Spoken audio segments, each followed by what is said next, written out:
Bismillahirrahmanirrahim. Assalamualaikum warahmatullahi wabarakatuh. Kembali lagi di channel Muhtar Aditya Pratama Official. Puji dan syukur kita panjatkan kepada Allah Subhanahu wa Ta'ala yang telah memberikan beribu-ribu nikmat kepada kita semua. Tak lupa sholawat dan salam tercurahkan kepada Nabi Muhammad SAW, kepada keluarganya beserta sahabat-sahabatnya. Semoga kita semua mendapatkan syafaat dan mendapatkan petunjuk di hari kiamat nanti. Amin ya rabbal alamin. Baik, di kesempatan yang mulia ini saya akan menceritakan sebuah kisah di mana yang berjudul Sejarah Kota Taif dan Kisah Kedatangan Rasulullah Sallallahu Alaihi Wasallam. Sahabat yang beriman dimanapun berada, semoga kita selalu dalam lindungan Allah Subhanahu Wa Taala. Kota Taif adalah kota besar ketiga setelah kota Makkah dan Madinah. Kota ini berada di sebelah tenggara Makkah yang berjarak sekitar 75 mil. Kota Taif didiami oleh suku Tosik atau Bani Tosik, menyimpan sejarah keislaman sebab Rasulullah Sallallahu Alaihi Wasallam pernah mendatangi kota tersebut untuk berdakwah.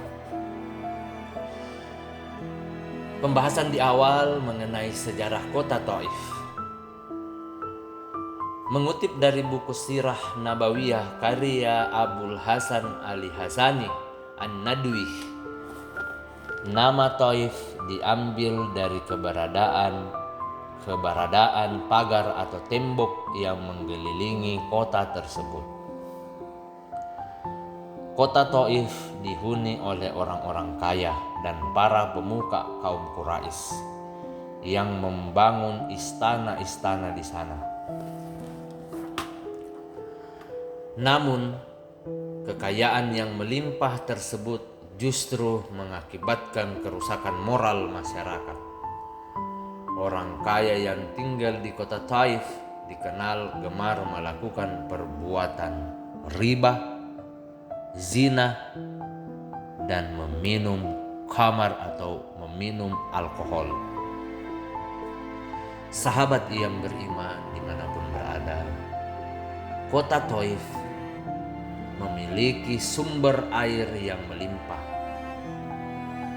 tanahnya yang subur, pepohonan yang berbuah lebat sehingga di kota itu banyak pembuatan khamar atau minuman anggur.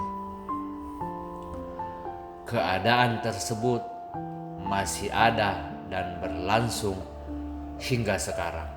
Sahabat yang beriman dimanapun berada, semoga kita selalu dalam lindungan Allah Subhanahu Wa Taala. Yang melihat video ini, apakah ada yang pernah ke kota Taif? Silahkan komen di kolom komentar. Lanjut kisah sejarahnya. Orang-orang dari suku Bani Tosik memegang kepemimpinan di kota Taif. Suku Bani Toskif juga menjadi salah satu suku terbesar di Jazirah Arab yang diakui kekuatan dan keyakinannya. Di zaman Rasulullah Sallallahu Alaihi Wasallam, orang-orang di kota Taif yang berasal dari suku Bani Toskif bermusuhan dengan kaum Quraisy dalam bidang spiritual dan sosial politik.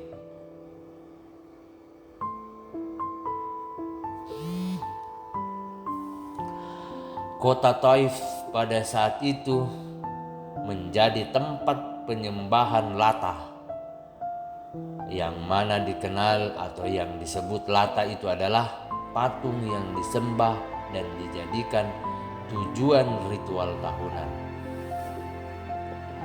Sementara itu, kaum Quraisy memandang patung Lata sebagai pesaing patung Hubal atau patung milik kaum Quraisy yang paling besar. Sahabat yang beriman dimanapun berada, semoga kita selalu dalam lindungan Allah Subhanahu wa Ta'ala. Keadaan penduduk kota Taif kurang lebih hampir sama dengan penduduk Quraisy yang menyembah patung. Hal tersebut membuat Rasulullah Shallallahu Alaihi Wasallam memilih kota Taif sebagai tujuan dakwanya. Setelah ia dihina dan mendapat kekerasan dari kaum Quraisy di Makkah. Sahabat yang beriman dimanapun berada, itulah sejarah kota Taif. Kita lanjut ke kisah berikutnya, yaitu kisah kedatangan Rasulullah Sallallahu Alaihi Wasallam ke kota Taif. Sahabat yang beriman dimanapun berada, dalam buku 114 Al-Quran, Stories karya Vandafari, diceritakan bahwa kedatangan Rasulullah Sallallahu Alaihi Wasallam ke kota Taif bertujuan untuk menyampaikan dakwah dan memohon perlindungan kepada suku Sakif dari tekanan yang beliau terima di Mekkah.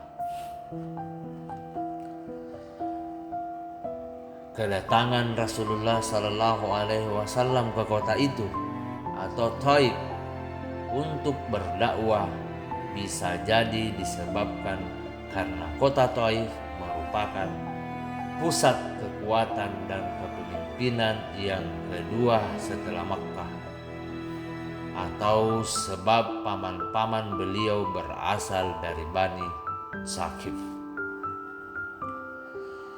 Sahabat yang beriman dimanapun berada, setelah tiba di kota Taif, Rasulullah Sallallahu Alaihi Wasallam kemudian menemui 3 pembesar Bani Sakif, yaitu yang pertama Mas'ud, yang kedua Abdul Yalail, dan yang ketiga adalah Habib. Beliau duduk bersama mereka dan mengajak mereka untuk beriman kepada Allah Subhanahu wa Ta'ala semata. Sahabat yang beriman dimanapun berada,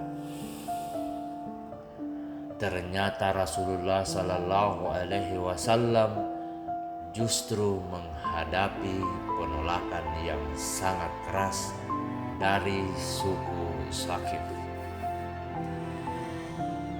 Sahabat yang beriman dimanapun berada, mereka menghina Rasulullah, membujuk orang-orang bodoh dan budak-budak mereka untuk meneriaki beliau, kemudian melempari beliau dengan batu. Sahabat yang beriman dimanapun berada, semoga kita selalu dalam lindungan Allah Subhanahu wa Ta'ala.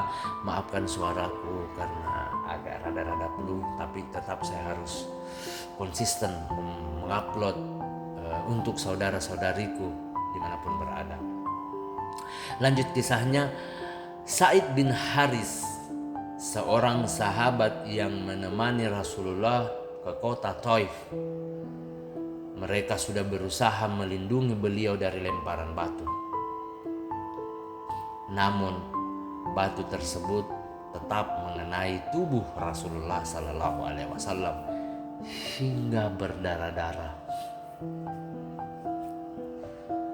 Rasulullah Sallallahu Alaihi Wasallam bersama Sa'id kemudian duduk beristirahat di bawah pohon kurma dalam keadaan menderita. Ternyata apa yang ditemuinya di kota Taif jauh lebih berat daripada yang diterimanya dari orang-orang kafir Quraisy di Makkah. Sahabat yang beriman dimanapun berada, itulah sebuah tantangan dalam berdakwah.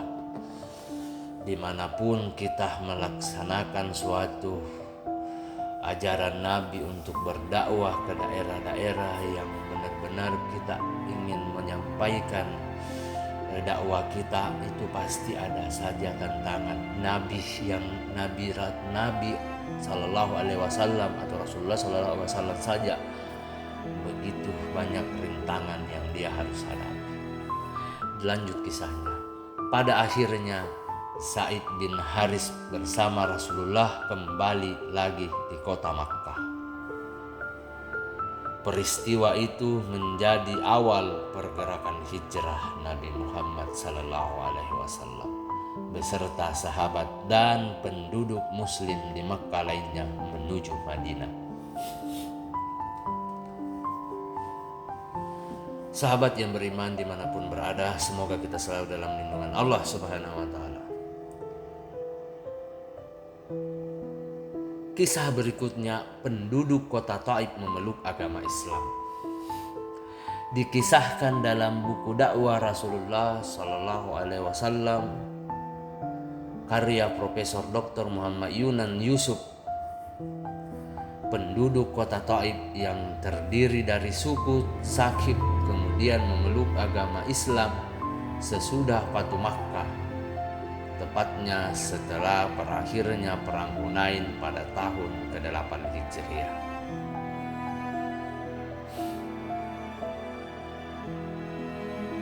Sejak saat itulah kota Taif dan penduduknya dari suku Saqif menjadi kaum yang beriman.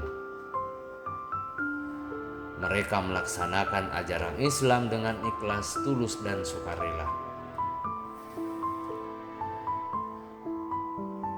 Demikianlah sejarah kota Taif yang didiami oleh suku Saqif. Kota Taif sebagai kota yang subur dan sejuk semakin memperkuat posisi Islam sebagai agama yang membawa rahmatan lil alamin.